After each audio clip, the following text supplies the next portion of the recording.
ओम शांति। आज 4/12/2022 के अव्यक्त बाप दादा के महावाक्य है। रिवाइज मुरली है 9/1/1993। सार में बाबा ने कहा, अव्यक्त वर्ष मनाना अर्थात सपूत बन सबूत देना। अव्यक्त वर्ष मनाना अर्थात सपूत बन सबूत देना। आज अव्यक्त बाप अपने अव्यक्त मूर्त बच्चों से मिलन मना रहे हैं। अव्यक्त अर्थात व्यक्त भाव से न्यारे और अव्यक्त बाप समान प्यारे। सभी बच्चे विशेष इस वर्ष ऐसे बाप समान बनने का लक्ष्य रखते हुए यथाशक्ति बहुत अच्छा पुरुषार्थ कर रहे हैं। लक्ष्य के साथ लक्षण भी धारण करते चल रहे हैं। बाप दादा सभी बच्चों का पुरुषार्थ देख हर्षित होते हैं। हर एक समझते हैं कि यही समान बनना स्नेह का सबूत है। इसलिए ऐसे सबूत देने वाले बच्चों को ही सपूत बच्चे कहा जाता है। तो सपूत बच्चों को देख बाप दादा खुश भी होते हैं और विशेष एक्स्ट्रा मदद भी देते हैं। जितना हिम्मतवान बनते उतना पदम गुणा बाप की मदद के स्वतः ही पात्र बन जाते। ऐसे पात्र बच्चों की निशानी क्या होती? जैसे बाप के लिए गायन है कि बाप के भंडारे सदा भरपूर, ऐसे सपूत बच्चों के सदा सर्व के दिल की स्नेह की दुआओं से, सर्व के सहयोग की अनुभूति से, सर्व खजानों से भंडारे भरपूर रहते हैं। किसी भी खजाने से अपने को खाली नहीं अनुभव करेंगे। सदा उन्हों के दिल से ये गीत स्वतः बजता है, प्राप्त नहीं कोई वस्तु बाप के हम बच्चों के भंडारे में। उनकी दृष्टि से, वृत्ति से, वाइब्रेशन से, मुख से, संपर्क से सदा भरपूर आत्माओं का अनुभव होता है। ऐसे बच्चे सदा बाप के साथ भी हैं और साथी भी हैं। ये डबल अनुभव हो। स्वयं की लगन में सदा साथ का अनुभव करते और सेवा में सदा साथी स्थिति का अनुभव करते। ये दोनों अनुभव साथी और साथ का स्वतः ही बाप समान साक्षी अर्थात न्यारा और प्यारा बना देता है। जैसे ब्रह्मा बाप को देखा कि बाप और आप कंबाइंड रूप में सदा अनुभव किया और कराया। कंबाइंड स्वरूप को कोई अलग नहीं कर सकता। ऐसे सपूत बच्चे सदा अपने को कंबाइंड रूप अनुभव करते हैं। कोई ताकत नहीं जो अलग कर सके।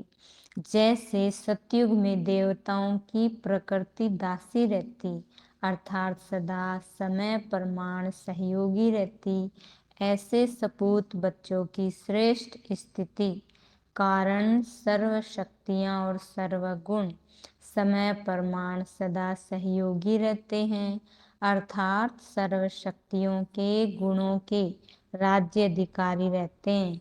साथ साथ ऐसे सपूत बच्चों का सेवा का विशेष स्वरूप क्या रहता?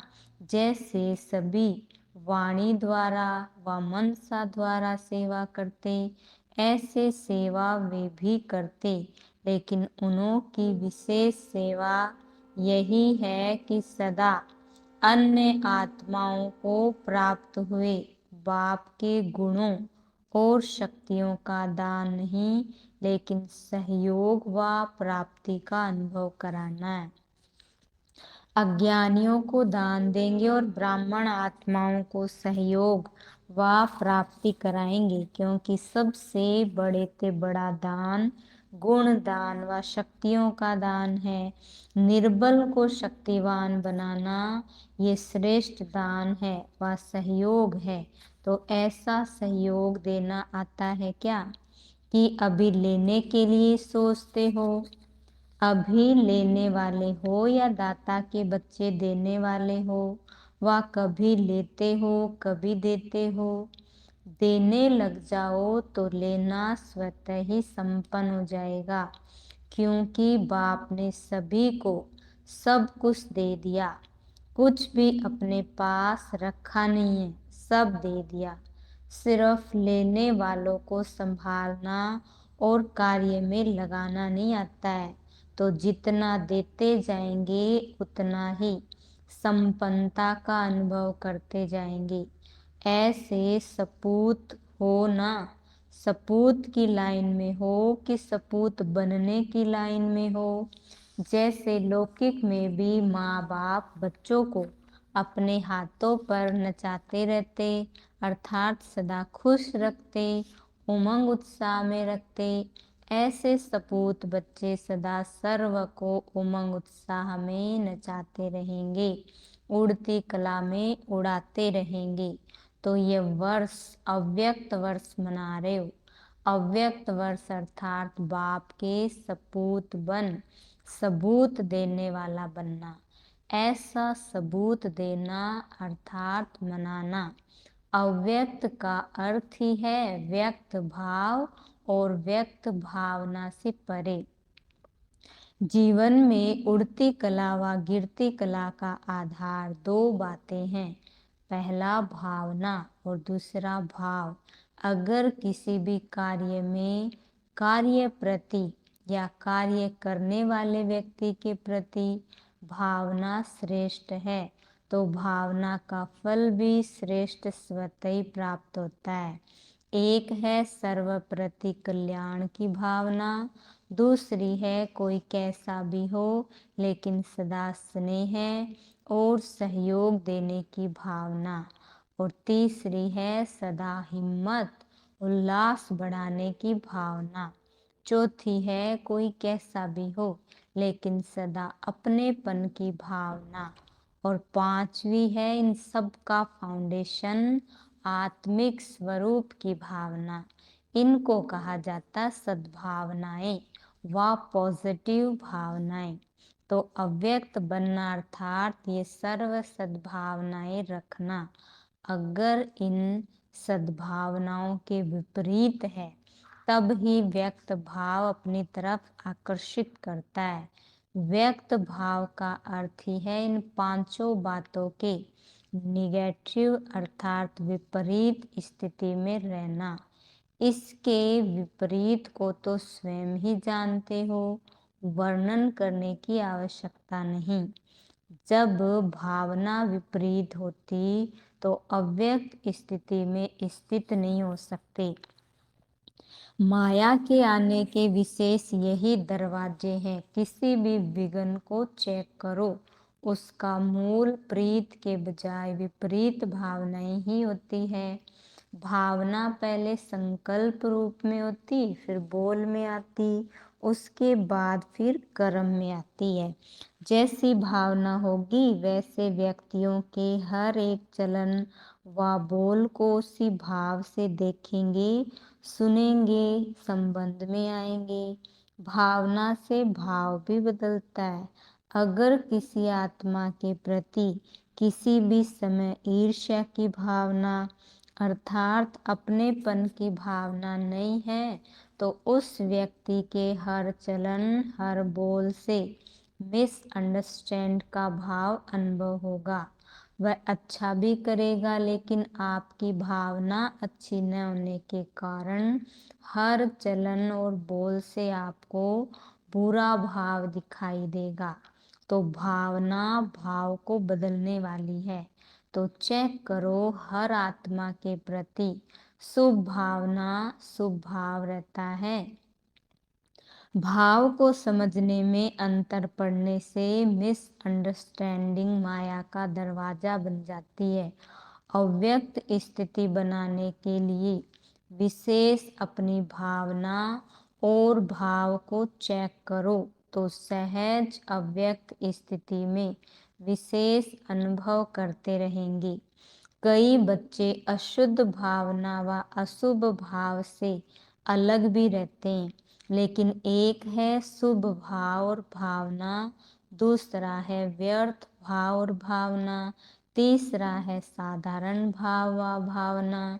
क्योंकि ब्राह्मण अर्थात सेवा भाव, तो साधारण भावना व साधारण भाव नुकसान नहीं करता, लेकिन जो ब्राह्मण जीवन का कर्तव्य है शुभ भावना से सेवा भाव, वह नहीं कर सकते। इसलिए ब्राह्मण जीवन में जो सेवा का फल जमा होने का विशेष वरदान है उसका अनुभव नहीं कर सकेंगे। तो साधारण भावना और भाव को भी श्रेष्ठ भावना श्रेष्ठ भाव में परिवर्तन करो। चेक करेंगे तो चेंज करेंगे और अव्यक्त फरिश्ता बाप समान सहज बन जाएंगे। तो समझा अव्यक्त वर्ष कैसे मनाना है। शुभ भावना मनसा सेवा का बहुत श्रेष्ठ साधन है और श्रेष्ठ भाव संबंध संपर्क में सर्व के प्यारे बनने का सहज साधन है। जो सदा हर एक के प्रति श्रेष्ठ भाव धारण करता वही माला का समीप मणका बन सकता है, क्योंकि माला संबंध संपर्क में समीप और श्रेष्ठता की निशानी है। कोई किसी भी भाव से बोले व चले, लेकिन आप सदा हर एक के प्रति शुभ भाव श्रेष्ठ भाव धारण करो, तो इसमें विजयी होते हैं, वही माला में पिरोने के अधिकारी है। चाहे सेवा के क्षेत्र में भाषण नहीं कर सकते, प्लेन नहीं बना सकते, लेकिन जो हर एक से संबंध संपर्क में शुभ भाव रखते हैं, तो ये शुभ भाव सूक्ष्म सेवा भाव में जमा हो जाएगा। ऐसे शुभ भाव वाला सदा सभी को सुख देगा, सुख लेगा। तो ये भी सेवा और ये सेवा भाव आगे नंबर लेने का अधिकारी बना देगा, इसलिए माला का मणका बन जाएंगे। समझा। कभी भी ऐसे नहीं सोचना हमको तो भाषण करने का चांस ही नहीं मिलता, बड़ी बड़ी सेवा का चांस नहीं मिलता, लेकिन ये सेवा भाव का गोल्डन चांस लेने वाला चांसलर की लाइन में आ जाएगा, अर्थात विशेष आत्मा बन जाएगा। इसलिए इस वर्ष में विशेष ये शुभ भावना और श्रेष्ठ भाव धारण करने का विशेष अटेंशन रखना। अशुभ भाव और अशुभ भावना को भी अपने शुभ भाव और शुभ भावना से परिवर्तन कर सकते हो। सुनाया था ना कि गुलाब का पुष्प बदबू की खाद से खुशबू धारण कर खुशबूदार गुलाब बन सकता है। तो आप श्रेष्ठ आत्माएं अशुभ व्यर्थ साधारण भावना और भाव को श्रेष्ठता में क्या नहीं बदल सकते। वह कहेंगे क्या करें, इसकी है ही अशुभ भावना, इनका भाव ही मेरे प्रति बहुत खराब है, मैं क्या करूं। ऐसे तो नहीं बोलेंगे ना।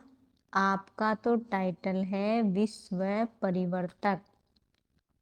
जब प्रकृति को तमोगुणी से सतोगुणी बना सकते हो, तो क्या आत्माओं के भाव और भावना के परिवर्तक नहीं बन सकते हो। तो यही लक्ष्य है बाप समान अव्यक्त फरिश्ता बनने के लक्षण सहज और स्वतः लाएगा। समझा कैसे अव्यक्त वर्ष मनाना है। मनाना अर्थात बनना, ये ब्राह्मणों की भाषा का सिद्धांत है। बनना है ना कि सिर्फ मनाना है। तो ब्राह्मणों में वर्तमान समय इसी पुरुषार्थ की विशेष आवश्यकता है और यही सेवा माला के मणकों को समीप लाए, माला प्रसिद्ध करेगी। माला के मणके अलग अलग तैयार हो रहे, लेकिन माला अर्थात दाने, दाने की समीपता। तो ये दो बातें दाने की समीपता का साधन है। इसको कहा जाता है सपूत, अर्थात सबूत देने वाले।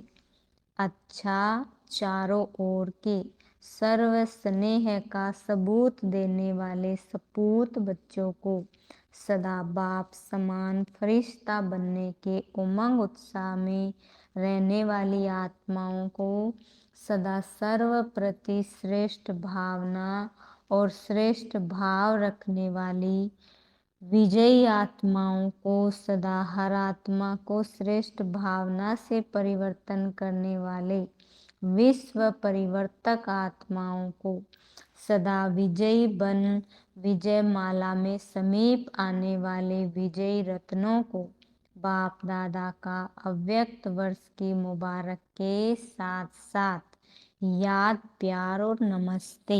हम रूहानी बच्चों की रूहानी बाप दादा को याद प्यार गुड मॉर्निंग नमस्ते नमस्ते नमस्ते। मेरे बाबा मीठे बाबा प्यारे बाबा आपका शुक्रिया बहुत बहुत शुक्रिया।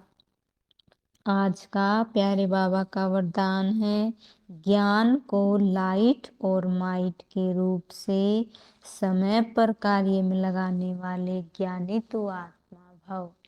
ज्ञान को लाइट और माइट के रूप से समय पर कार्य में लगाने वाले ज्ञानी तो आत्मा भव। ज्ञान अर्थात नॉलेज और नॉलेज इज लाइट माइट कहा जाता है। जब लाइट अर्थात रोशनी है कि ये रॉन्ग है ये राइट है, ये अंधकार है ये प्रकाश है, ये व्यर्थ है ये समर्थ है, तो लाइट और माइट से संपन्न आत्मा कभी अंधकार में नहीं रह सकती। अगर अंधकार समझते हुए भी अंधकार में है तो उसे ज्ञानी व समझदार नहीं कहेंगे। ज्ञानी तो आत्मा कभी भी रॉन्ग कर्मों के संकल्पों के व भाव स्वभाव के वशीभूत नहीं हो सकती। स्लोगन है हीरो पार्ट बजाने के लिए जीरो बाप के साथ कंबाइंड होकर रहो। अच्छा ओम शांति।